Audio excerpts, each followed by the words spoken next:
அவர் எங்க அம்மா கூட வேலை செஞ்ச ஆள் மட்டும் இல்ல, எங்க வீட்ல நடந்த எல்லா விஷயத்திலயும் ரொம்ப உதவியா இருந்தாரு. அம்மா இறந்தப்ப கூட சொந்தக்காரங்களை விட இவர் தான் முன்னிருந்து எல்லா வேலையும் பார்த்தாரு. அப்புறம் கொஞ்சம் கொஞ்சமா கான்டாக்டே இல்லை. அதுக்கப்புறம் நான் வளர்ந்த பிறகு அம்மாவும் மாமாவும் பேசிச்சிருப்பாங்களோன்னு எனக்கு தோணுனதுண்டு. பேபி, அவர் கண் முழிச்சிட்டாரு.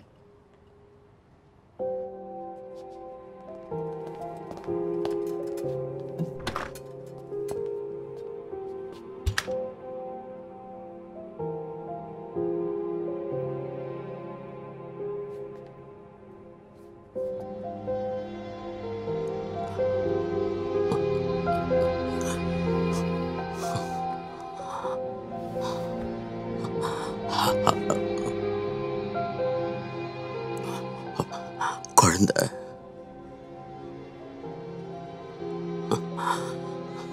அச்சு அசல ராஜம்மா மாதிரியே இருக்கான். வா கண்ணு, வாப்பா.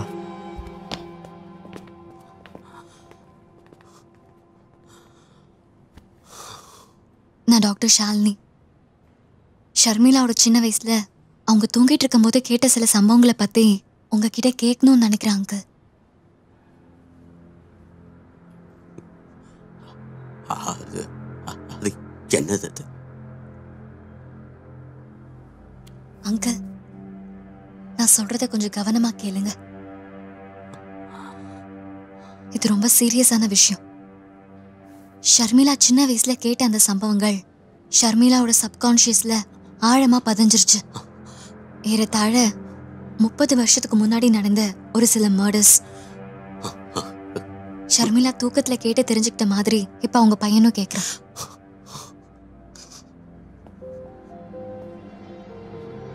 நீங்க செஞ்ச எல்லா பாவங்களை பத்தியும் எங்களுக்கு தெரியும்.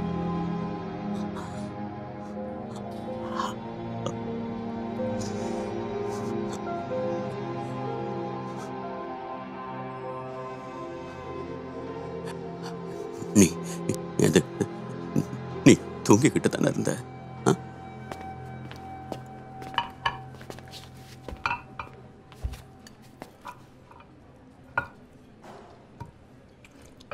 அந்த தாத்தா யாரு? ஒன்ன மாதிரி அவரு ஒரு கதாசிரியர்.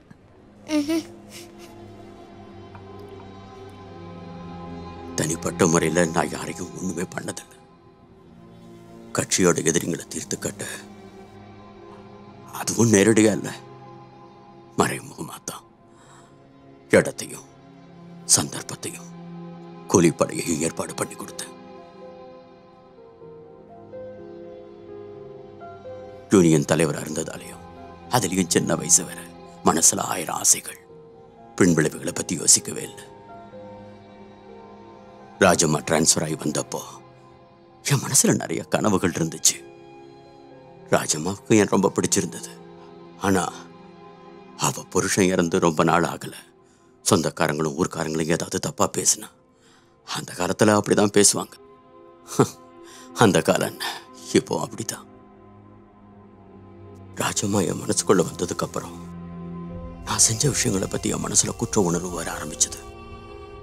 சில சமயங்கள்ல ராத்திரி ஓவரா குடிச்சிட்டு சுயநினைவு இல்லாம நேரா ராஜம்மா வீட்டுக்கே போயிடுவேன்.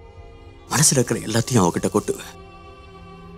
என் மன நிம்மதிக்காக அவளும் குழந்தைய மடியில தூங்க வச்சுக்கிட்டே நான் சொல்ற எல்லாத்தையும் கேட்டுப்பா. பதில் எதுவும் சொல்ல மாட்டா. நீ நான் ராஜம்மாவுக்கு உசுரு. அவ போயிட்டாலும் நான் உன்னை மறக்கவே இல்லம்மா.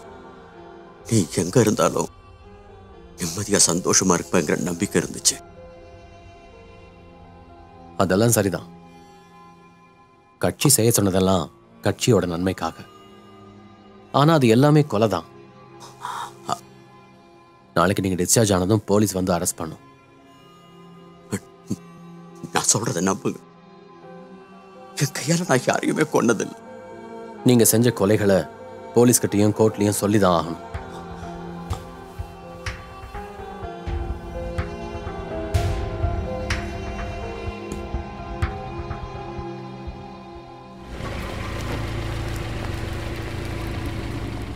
நல்லா படிக்கிறியா இல்லை சும்மா இந்த மாதிரியே விளையாண்டுட்டு இருக்கியா?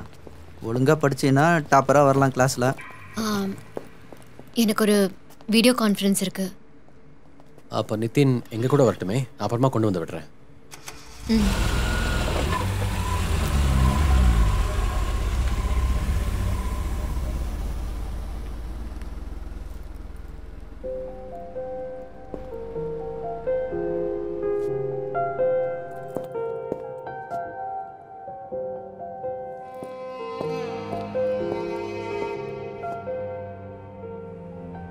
நான் பஸ் ஸ்டாண்டில் கொண்டு போய் விட்டுடுறேன். இதுக்கு மேலே நீங்கள் இங்கே இருக்காதீங்க.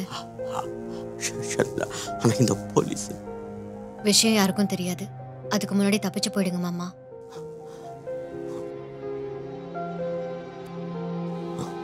இல்லைன்னா அப்புறம் அம்மாவோட ஆன்மா ரொம்ப வருத்தப்படும்.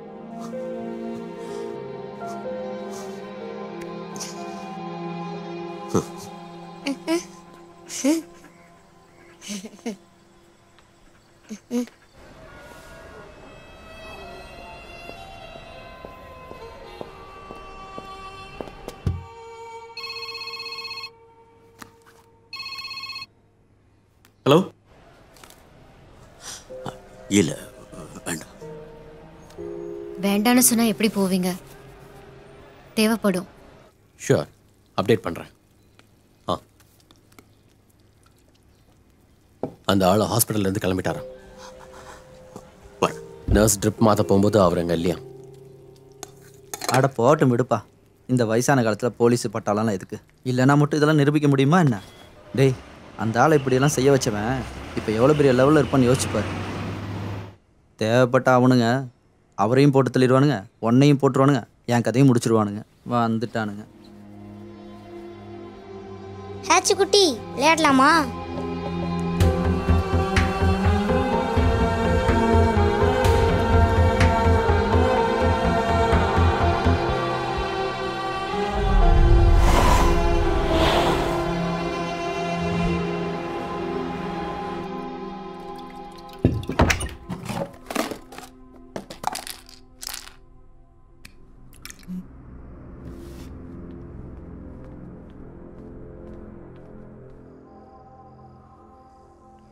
ஹச்சு, டேக் இட்.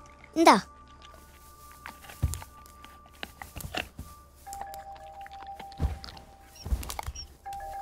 பேபு, அந்த ஹாஸ்பிட்டல்ல ஒரு வயசான தாத்தா ராஜமான்னு சொன்னார்ல, அது யாரு? உனக்கு ரொம்ப நெருக்கமானவங்க தான்ப்பா.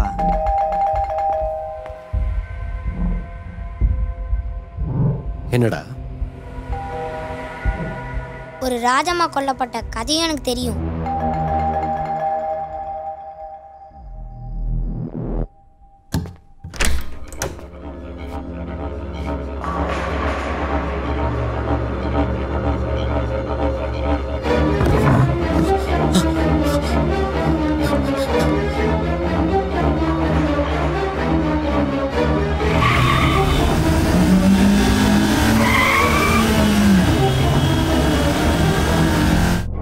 ஆளுங்களை போட்டு தள்ளி அரசியல் நடத்துறது தனக்கு பிடிக்கலன்னு ராஜம்மா அடிக்கடி சொல்லியிருக்கா. அதை என்னால நிறுத்த முடியல. கடைசியில அவ என்னை விட்டு ரொம்ப தூரம் விலகி போயிடுவாளோன்னு பயமா இருந்துச்சு. எல்லா உண்மைகளையும் சொல்லிடுவாளோன்னு சந்தேகமா இருந்துச்சு. ராஜம்மா துடிச்சு துடிச்சு செத்து போனாங்க. அந்த நேரத்தில் சொந்தக்காரங்க செத்துட்டாங்க. இறுதி சடங்குக்கு வந்த சொந்தக்காரங்க எல்லாம் போயிட்டாங்க. ராஜம்மா சோர்ந்து அழுது ரூம்ல தனியா இருந்ததை பார்த்தப்போ என் மனசு சுக்குநூற உடைஞ்சு போச்சு.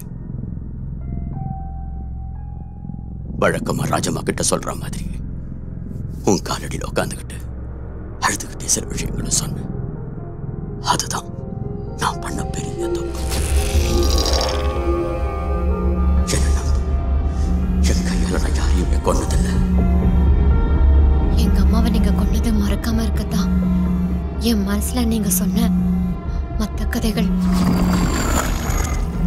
என் மனசுக்குள்ள ஆழமா பதிஞ்சிருக்கா. அம்மா சீரியஸான ஆஸ்துமா பேஷண்ட் ஆனதாலையும் உங்களுடைய அரசியல் பின்பலத்தாலையும் எல்லாத்தையும் ஒண்ணுமே இல்லாம பண்ணிட்டீங்கல்ல.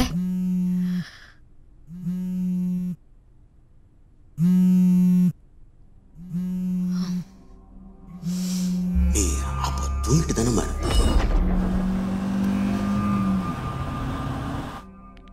ராஜம்மாவோட உலகமே நீதான். அவ போய் சேர்ந்துட்டாலும் உன்னை நான் மறக்கவே இல்லைம்மா. உன் பிள்ளைக்கும் இந்த கதையெல்லாம் தெரியும்னு அந்த டாக்டர் பொண்ணு சொல்லிக்கிட்டு இருந்தா.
இதை பாரு நிதின், இதை எடுத்துட்டு போய் உன்னோட ஸ்கூல் ஃப்ரெண்ட்ஸ்க்கு எல்லாருக்கும் கூட. என்ன கூல் பாட்டி?